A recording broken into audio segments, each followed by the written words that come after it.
Welcome to the Dental Brief, the world's direct, right-to-the-point podcast produced to get you the information you need to learn and grow your practice. To learn more about our guests and find links to information discussed on our show, visit our website, dentalbrief.com. On to today's episode. Hello, everyone. Welcome to another episode of the Dental Brief. We have back with us from the great state of Minnesota, our guest, Mr. Christian White. Christian, say hello. Hey, hello, everybody. Hey, we're thankful to have you back on here today. It's going to be a fun episode. Christian, tell us a little bit about your background for those of you, for those who haven't met you or haven't heard of you. Sure. My background, I started out in the financial services industry. I actually worked at several different brokerage firms in Minneapolis. I actually worked on a bond trading floor for a while, and I thought I was going to be a stock selling superstar. The corporate world and I just ended up not mixing. I was looking for more than just putting a piece of paper here because somebody told me to. I was looking for more of a personal relationship type of business. So I ended up switching and ended up getting into dental consulting. Dental consulting business was started by my father, Jay White, and I jumped in with him and I had to learn all kinds of new words like mesial, occlusal, and lingual. And I had to learn how to work with staff. And I've been doing that for the last 10 years and it's been great. And I've loved every minute of it. So 10 years, and I know you work with practices outside of the state of Minnesota too. So I don't forget at the end, let me go ahead and give our audience your URL. It's whitedentalconsulting.com, correct? Correct. Yeah. So you talk to a lot of dentists, you work with a lot of dentists, and we like to jump right into things. We don't have a lot of time here. What are some challenges and problems that you're seeing that practices are facing today? One of the biggest challenges that our clients are dealing with, I'm sure all the dentists in the country are dealing with, is, how do I get my patients to say yes to my diagnosis? Sure. And, how do I do that? How do I influence patients to say yes? And, you and I both know that most dentists, have learned to sing the song and dance that they learned in dental school. And, that doesn't really work really well with patients who don't have a dental degree.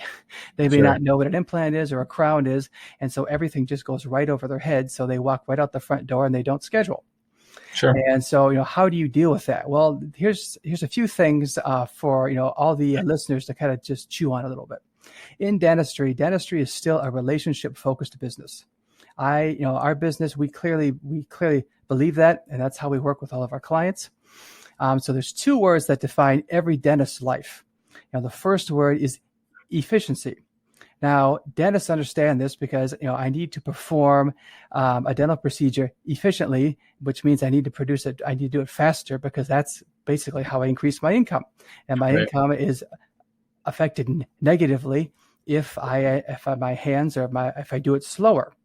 So that's that piece. And then effectiveness is, how do I make patients feel it in my presence? Now, this is where dentists call this the touchy-feely piece of dentistry, but it's really important because patients need to know that the dentist actually cares about them, which it influences them in moving ahead with diagnosed dentistry. And those are two really important words.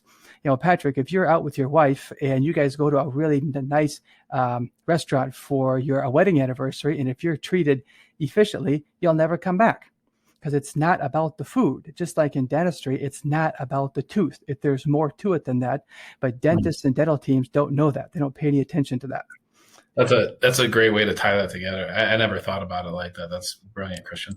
It's really true, and it really is. I mean, then you get into this piece of marketing. Okay, so most dentists and dental teams traditionally have focused on technology as a way to get the patients in the office and to influence them. Hey, I have a new laser. Hey, guess what? I have a hot air balloon that we just put on top of our building. Come to our office. But none of that seems to work either. So here's a couple of things that I know do work because we have 30 years of experience of making this work. Okay, number one, patients accept dentistry for their reasons, not yours, the doctor's. Okay? Patient, you need to understand what would make a patient say yes to a procedure. Okay. Sure. So how do you figure that out? It's very scientific, Patrick, right? You have to learn how to ask good questions. And dentists and dental teams don't do a good job of that. If I was to sit down with you, Patrick, and start asking you some questions about your life and what you like and what you don't like, and if you're sitting in the dental chair, all of a sudden it's like, wow, Christian actually cares a little bit about me. He's spending some time listening to me. And in dentistry, quality in terms of from a patient standpoint is how much time does someone spend listening to me.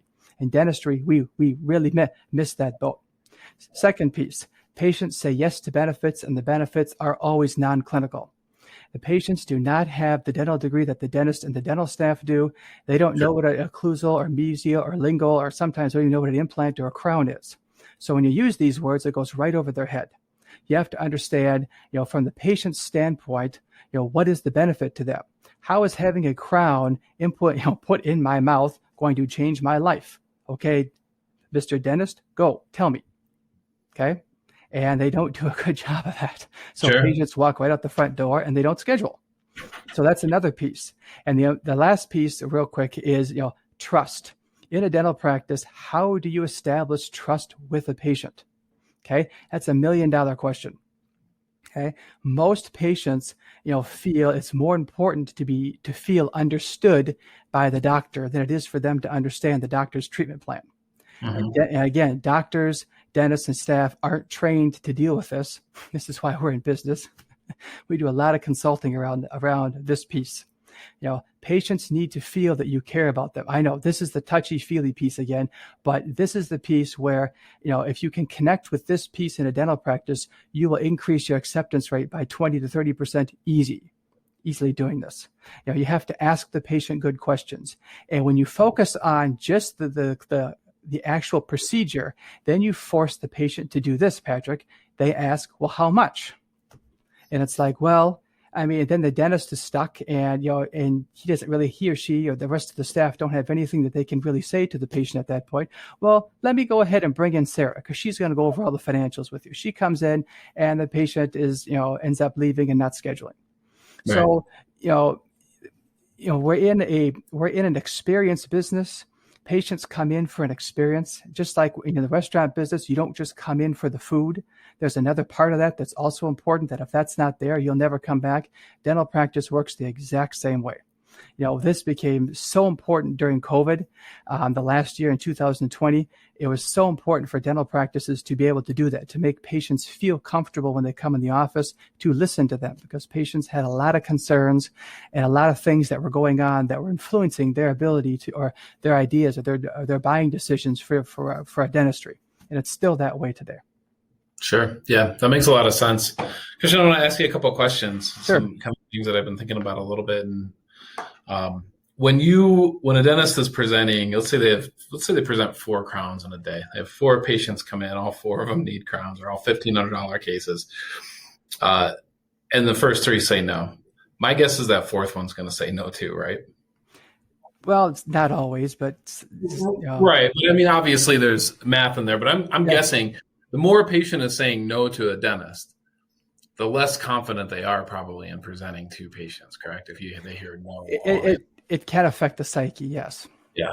So when you're getting yeses, if you have 3 say yes in a row, probably going to present in a way to that 4th one where I would guess a yes is much more likely from that patient. Would you agree with that? Yes, that would be correct, yes.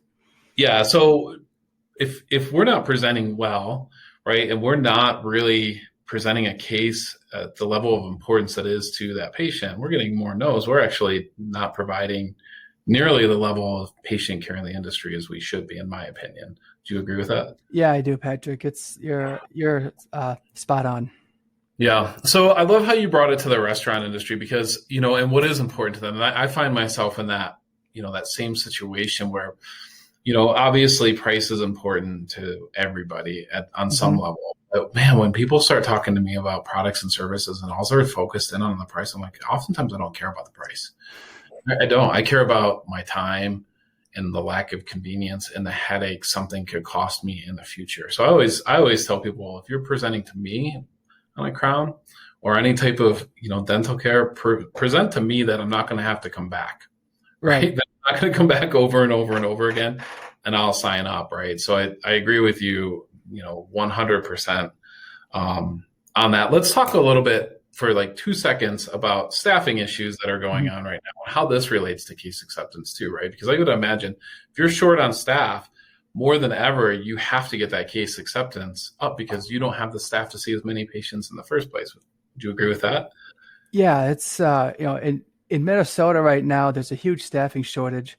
Right about last year in about July, there was just a mass exodus of really high quality people, assistants, hygienists, front desk dentists who just decided to leave the profession in Minnesota just because it was becoming too cumbersome. It was just, I'm not going to deal with all this, PPE stuff. I'm not going to deal with all the extra stuff I have to, wear. And it's just dentistry became really difficult, unfortunately. Before you start working with a practice, what will you typically see in dollar-wise the average practice have out there in non-accepted cases? I mean, I'll say this much. I mean, you're talking about millions of dollars in most practices. I mean, most practices have $1 million at undone dentistry that's sitting there, to be really honest. That's the number I hear, $1 million. I hear it. In some offices, it's more, obviously, if they have more doctors. But I mean, just that's just count those cases in. Correct. And it's kind of like what you were saying before about, someone's going to sell a product to you or someone's going to talk to you about a product, how is it going to make my life better? I think that's what you said. And, how do I know that about Patrick? Well, yeah, Patrick, if I had some good questions that I knew how to ask, I could get at that, find out more about you and your personal preferences, or that would come out to me. So if I was a doctor and I could ask you a couple of questions and I found that out about you, then it's important that we get Patrick in here and get everything done in one visit or as little visits as possion Yeah. That's where that whole questioning piece comes in again. Got to do it. You're right. And something else I'd recommend too is, on the same lines, if they've had other major casework that you see and that you didn't do, ask them why they did it. What happened? What was the situation, right? When you have that crown over here, why did you do that? What happened? What was going on? And they'll let them tell the story, right? And you can maybe understand and be able to dissect a little bit more. Like you said, what's important to them is critical questions. Great advice. And 99.9% of the time, if you ask a patient that, they will say this, or at least I have found this to be the case. The dentist or dental team didn't listen to me. I didn't feel like anybody listened to me about what was going on with me at the time. So I just said no. It's great advice. Christian, give us one more. We got a quick minute here. What's one step that a practice can do today with their team, or let's say tomorrow morning's huddle? If you're listening to this Monday through Thursday, what's one thing that a practice can do to help a case acceptance today? The biggest thing, or one of the biggest things they can do, is sit down and figure out what type of questions can I ask the patient to find out more about them. Literally get a piece of paper out. You don't have to write down 15 or 20. Write down 4 or 5 of them and put them on an index card and have them in the operatory so the doctor can see it, the patient can't. That works really, really well. And it gives him a clue or something to say to the patient to help get a conversation started. That works really, really well. I would suggest that in a heartbeat. It's great advice, Christian. Great advice, Christian. We really appreciate you coming on here, Christian. It's for our audience, again, it's whitedentalconsulting.com. Mr. Christian White, thank you so much for being here again. Thanks, Patrick. I appreciate it. It's been great. Thank you for joining us on today's episode. Did you know you can weigh in on today's topic on Facebook? Search The Dental Brief on Facebook or visit our website, dentalbrief.com, and just follow the link. We look forward to having you join us again on another episode of The Dental Brief.